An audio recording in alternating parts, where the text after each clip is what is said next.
This right here is going to be a video on TBC preparations. We've been talking quite a lot about that, and this guy has also made a video on TBC prep. It's called Haspatas. We've seen some videos from him in the past, and honestly, I'm just going to subscribe because it's at least the second video that we see from this person. So let's see what he has to say.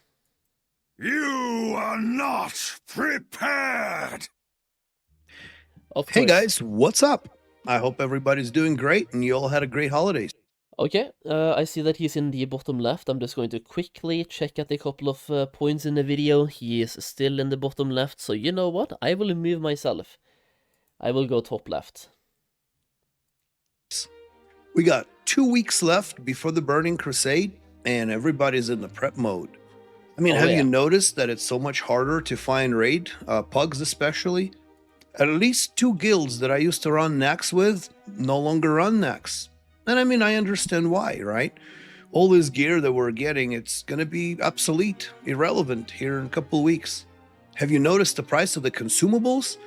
4 gold for the elixir of mongoose? That's crazy.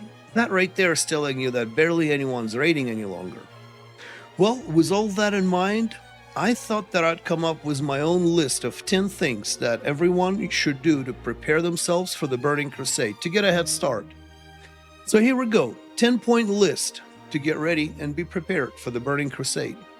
Let's start with the number 1, farm gold, or get gold. So with the Burning Crusade come flying mounts, and the epic flying mount costs, well, the training for it, 5,000 gold. Plus, you'll need some gold to train skills, maybe buy gear, buy the mount, train the slower flying mount, and all that. So all in all, I figure per character that you're taking with you to the Burning Crusade, 5,000 gold is a really sweet spot. So if you're able to farm 5,000 gold per alt, do that. That is definitely going to help you in your journey through the Burning. What I'm doing personally, by the way, on this front, like, a lot of people are throwing some insane numbers out there. Like, I've heard people say you need to have at least 20,000 gold per character you want to play, but that is like, they're assuming that you want to have flying, you're gonna buy every BOE you can, buy every flask you can, just like buying everything you can.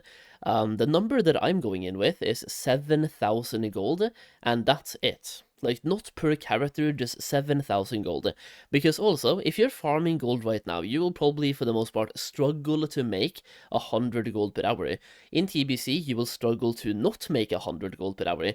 Most farms will be 200 gold plus easily, and if you farm at the right place, you will probably make 500 gold plus quite easily as well, as just about any class in TBC. So if you're planning on farming it all in phase 1, I think you're way better off just like not over farming now and just farming in TBC instead.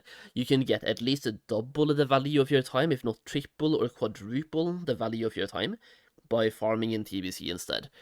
So what I'm doing is going in with 7,000, that way I can buy spells while leveling, I can buy mount, flying and stuff on my main character, and then I'll farm. Phase 1 to me is basically a farming phase anyway. Burning Crusade, and we'll come back to how to get to that 5,000. Well, a couple tips on how to get there here in a little bit. Number 2 is get a boost if you want that alt. If you still want to get an alt leveled, boost is the best time to do right now, because in 2 weeks boosting will change, and well, according to what Blizzard says, there won't be any boosts possible moving forward. Now, I wouldn't be surprised if community comes up with something, with some creative way to boost with a different class or somehow in a different way or fashion. I don't know. But according to Blizzard, well, according to the changes that they've posted, boosting will not be a thing come pre-patch. So you got 2 weeks to boost your character or boost an alt if you would like to. Make sure to check out my Boosting 101 guide on how to do that most effectively and not spend or barely spend any gold. Hey guys, before we continue... Yeah, boosting is basically going away, but there will be certain ways to boost still. But basically, the bigger the level disparity in the group is, the way less experience a person will get. I saw a Reddit thread about this today, and somebody tested this on the PTR, and they basically killed the experience gained if you have anybody where the mobs are grey. But that also means that when a pre-patch comes here, for example, mages can still boost Zul'Gurub in the TBC pre-patch by the looks of it, because Zul'Gurub farming as a mage, the anti-slow mechanics are not active, which means that even in a pre-patch, you might be able to boost your Blood Elf and Draenei from 50 to 60 in Zul'Gurub. Likewise, anybody who can farm like a level 50 plus dungeon as either a mage or a paladin or anything, they can also sell those boosts as well in the pre-patch, and many TBC boosts will still work, but just like the slow mechanic will not work. So instead of mage boosting, you will likely see paladin boosting. Continue with the rest of the list. I have a huge favor to ask you. Well, huge for me, but a click of a button for you. If you find this video informative or helpful, please return me a solid. Like this video and especially subscribe to the channel. Help my young channel grow. Thank you so much. Your subscriptions is what keep me going. Number 3, get your professions to 300. With the Burning Crusade, professions will be, you will be able to level your profession. This is something I'm working on as well, by the way, especially my enchanting character, because in Classic WoW, you just have to have a level 5 dude with enchanting, and you can disenchant just about everything. In TBC, you need to skill up enchanting to be able to do anything, including disenchanting, so I'm working on skilling up enchanting as we speak. Professions to 375. So if you're like my warriors... The only profession I'm not prepping before the pre-patch, because it's way easier in the pre-patch, is mining. If you're gonna have a character with herbalism and mining, or any other like mining plus something, don't do mining right now, because in the pre-patch you can basically smelt all the way to 300 skills, and for the most part you will literally get the gold back when you sell the bars anyway. So basically, if you do it right now, you probably spend like 8 hours farming mining to skill it up. In the pre-patch, you spend probably 15 minutes smelting, and that's it, and it's free. It's crazy. That is the only one that I'm not prepping at the moment. Blacksmithing currently at 260. Now would be a really good time to get up to 300, so once I am in the Burning Crusade, I can start learning those new professions. I'm not stuck behind needing materials that are not found in Outland, having to go back to the Azeroth and look for Mithril, for example. So get all your professions to 300. Also decide what professions will you need. Are you going to be the gladiator in arenas? Then you perhaps need enchanting, jewel crafting, or engineering. Or are you going to be the raider, raiding all the raids that are going to be available after Burning Crusades here? Then perhaps you might want to be a leather worker or whatever else.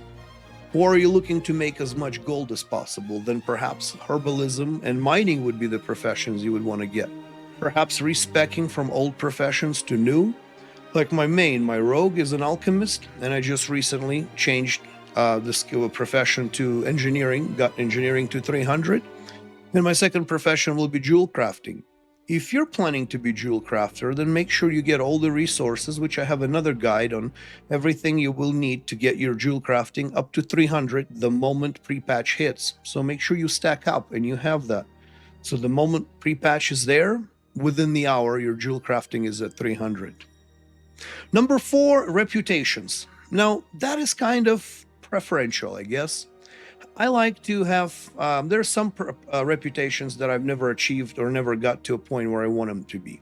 Like, for example, the Steam Whittle Cartel. I really want to be honored with all the Goblin factions. And this is the time to do that. If you'd like, get all your reputations up to a certain point. Get that exalted with the Alterac Valley if you haven't. This is the time to do that. Number 5, I know I mentioned professions, but I will mention cooking and fishing again. Cooking and fishing is going to be critical in the Burning Crusade. With all the new recipes, with all the new fish available to be caught, right now in vanilla, fishing and cooking is, I mean, there are some good recipes, sure, like the 12 stam or the Chimera chops or whatever, the 25 stamina food. Sure, there's some good food, but with the Burning Crusade, your best in slot buffs will come from food and from food made from fish. I'm talking like plus agility, plus strength, plus healing power, mana per seconds. Food and cooking fishing is going to be critical for raiding and PvP. So make sure your fishing and cooking is up to 300, for which I also happen to have the guides, which I will link in the description below. Number 6, we got mounds. Now, I will say, by the way, for cooking and fishing, I would recommend everybody get this at least on their main or one character in TBC. I mean, if you don't have any other gold farming professions, simply having fishing is a great way to make gold as well. Fish in pools, get some really good fish, and if you have cooking as well, like you talked about here, you can turn the fish into stat buff food that is used in raids. And going back to TBC Classic, a lot of times, simply fishing would give you close to the same gold per hour as herbalism plus mining did. Like, fish are in high demand and nobody wants to do fishing. Apart from that, you can also fish for primal water. And yo, brothers, what's up, by the way? Hello. Is the perfect time to get your epic mount if you haven't gotten one already. Yeah. See, with the Burning Crusade, things are going to change on how mounts are bought and the riding skill is trained. Currently, riding skill is like, what, 8 gold, I think? And the mounts are 100 and 1,000 gold before discounts. With the Burning Crusade, the mounts are not going to be as much expensive. However, the riding skill is what's going to try to break the bank. However, for all the players who will come to pre-patch with an epic mount, Blizzard will give the riding skill for free. Meaning that if you are able to obtain that Alterac Valley Battle Ram, or rank 11 mount, or Zul'Gurub Raptor or Tiger, whichever epic mount you may have, on the day of the pre-patch, your riding skill will be of that level to ride that epic mount. If you come to the Burning Crusade or the pre-patch without an epic mount, you will have to spend, I believe it's 800 gold to train your riding skill to be even able to ride the epic mount. So perfect. Isn't this like why a bunch of people were ranking in PvP as well? Like, I think you have to get to rank 11, right? If I'm not correct. If I'm not correct, really. If I'm not mistaken, I think you have to get to rank 11, which you obviously can't do now if you're just starting out, but if you did, you could basically get a free mount. Time to get those mounts, to get the epic mount, or collect some of the rare ones from Zul'Gurub, or maybe even Baron Rivendale's one. All right, well, next is clearing out the closet. Check your alts, go to your bank, look at the crap that you're holding. Are you going to need that frost resist gear from Nax in the Burning Crusade? Probably not. So clear your bank, sell all the garbage, sell those Arcanite bars, Black Lotuses. They're not going to be that valuable in the Burning Crusade. Sell them while they can sell. Also, when I mentioned professions, if you are changing a profession, if you're, let's say, going from, like myself, from an alchemist to an engineer, train enchanting in between. So you're going to unlearn your profession anyway, right? To learn the new profession. Well, before learning new profession, learn enchanting. And instead of vendoring all that gear, that frost res for Nax or whatever, the Oni cloak or whatever other gear you may have had that is soulbound, disenchanted into shards, you're going to make a lot more gold in the process. Once done, unlearn enchanting and learn whatever profession you were going to learn to begin with. With the amount of frost gear and Oni cloak and other things that I'm sitting on, my main probably has over 100 gold in enchanting materials once all disenchanted. So yeah, clear out your closet. Make sure all the garbage is gone. Make sure you're not holding on to any flurry X's or anything like that, because it's going to be pretty useless come Burning Crusade. Next, number 8, we got the investments. Get some stuff prepared for the Burning Crusade. Some of the enchanting materials, mining materials, gems. I think for ores and gems, a lot of people have invested a lot into that, so maybe don't go too hard on that. I don't know. Enchanting materials, though, could be huge. Golden pearls could be huge. I know I've talked about that before, by the way, but hey, if you know, you know. And then a bunch of herbs for alchemy, perhaps. There's a bunch of investments. Just think about what's still useful in TBC in Classic. I mean, even literally consumes. Many Classic WoW consumes are still good in TBC as well. So, for example, investing into Dreamfoil, not a bad idea. Ghost Mushrooms, definitely not a bad idea. Things you might want to stack on are gems, metal bars, specifically iron bars, but any metal bars. Grum's blood from herbalism. I think for both the gems, so like prospectable greens from mining, right, and for the ores, I mean, we'll see when the pre-patch comes, but I honestly don't think they will go up much in price, because, like, you have supply versus demand, right? And yes, demand goes up in pre-patch when we get the jewel crafting, a bunch of people wants to skill up jewel crafting, but you also have to think about, people like myself have invested into tens of thousands of ore.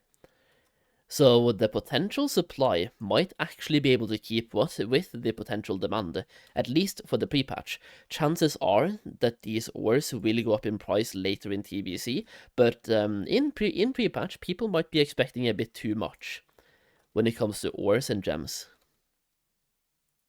Firebloom, the herb Firebloom, and the rune cloth.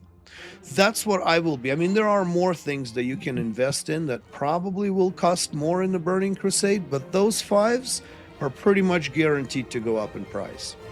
Why? Well, jewel crafting. A lot of people, myself included, will be learning jewel crafting. For that, they will need a large amounts of metal bars, gems, to get it from 0 to 300. Those two will skyrocket in price. Grom's Blood and Firebloom, those are necessary herbs to make elixir or demon potions, potions that will give you benefit against demons. Burning Crusade is all about demons. That is the main type of enemy you will be fighting, is the demon. So Grom's Blood and Firebloom will be in high demand. Lastly, Rune Cloth. Draenei and Blood Elves will be buying up large amounts of Rune Cloth to get the reputation with other factions, with the Darnassus, Ironforge, Orgrimmar, whatever. So make sure to stock up on those items. Also, if you're using these couple of weeks to get your rank 11 for the mount in Alterac Valley, or just Alterac Valley rep for the Battle Ram, that is an excellent place to get Rune Cloth. Alterac Valley drops exorbitant amount of Rune Cloth. Just make sure you loot all the NPCs that your party clears and kills. But wait, what does he mean? Anybody who's doing Alterac Valley to get rank 11? This video came out yesterday. This is like the next not even 4 days. Like when this video comes out, it's basically too late already. Yeah, like if you're doing PvP right now, the last week before the pre-patch, I'm betting you get no honor points that last week. Because the honor system is being reworked for the pre-patch, right? I'm not really expecting anybody to get honor points during that time. Next, number 9, we got weapon skills. Now, this may not be viable for everybody, but if you are a Holy Paladin right now, and you're going to be Ret or Prot Pally, you might want to get all your needed weapon skills to 300. The last thing you want to do is find yourself in Hellfire Peninsula when your two-handed weapon is level 12. So yeah, get your weapon skills to 300. All right, we're down to the last point, number 10, and arguably the most important point of them all. Okay. Get a head start in your leveling. While you can right now, accept 20 quests, whatever quests you haven't completed, preferably dungeon or raid quests that give the most XP. Usually don't go for any quest. If you have rested XP, by the way, link in description. They have a pre-questing guide as well, which is kind of nice. Especially for people like myself who don't know the most optimal way to pre-quest. But I mean, it's like it says as well, just focus on 20 dungeon quests and you're fine. Dungeon or raid quests or just anything giving you a lot of experience for it. Dungeon quests are lovely.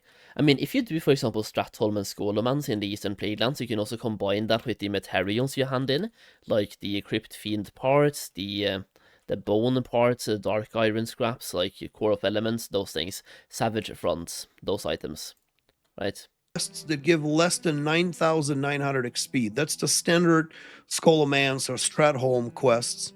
So get 20 of those quests accepted and completed, but don't turn them in. Wait until your XP bar is back and then turn all 20 in. That'll get you most of the level and you will be almost level 61 instantly without even stepping your foot into the Outlands. That is it, folks. That's the 10 points to get ahead in the Burning Crusade. If you manage to hit all 10, you will be at an excellent start come Burning Crusade. I had one other last thing, but it's not really prep for Burning Crusade. So with the TBC, PvP ranks are going to go away. Whatever rank you have, however, already obtained, will remain there as a cosmetic rank. But if you're a sergeant right now, there will be no way for you to get higher rank once the pre-patch is here. So for those who do care about these things, these 2 weeks, you can use that to get your highest PvP rank possible and just, keep that for the Burning Crusade or wherever else we may go as a cosmetic. That is it, folks. Did I miss anything? What is your prep list? I want to know if there is something that you're preparing for that I did not even think about. I really want to hear from you. Please write me in the comments. What are you doing to prepare for the Burning Crusade? How's it coming? And was any of my points useful to you? Thank you guys for watching, and I will see you in the Outlands. Goodbye. Okay, that was a good video, by the way. Really, really good video. I liked it a lot. For me and my prep, I'm basically just leveling a bunch of characters. I mean, here as well, we're in the middle of leveling my rogue, and I'm doing an escort quest, and I'm getting low on HP, so I kind of had to focus there for a second. I'm just going to pop a healing potion, because I have a bunch of stacks of poisons on me, which is honestly not optimal. But yeah, I'm leveling characters, I'm prepping as well, I'm skilling up professions, basically everything he just talked about. So yeah, leveling characters to 60. I'm also buying a bunch of items for my shaman that I'm planning on leveling in the pre-patch, so like buying some gear, making sure that I have some really solid weapons ready for certain level brackets, getting those enchants on those weapons as well, especially fiery weapon at lower level and crusader at higher level. It's gonna make a big difference having those enchants. Do I have a druid? Not yet. In the pre-patch, hopefully. Well, I guess I have one, but he's on the wrong server, and it's on a PvP server, so I can't transfer him to Thunderstrike.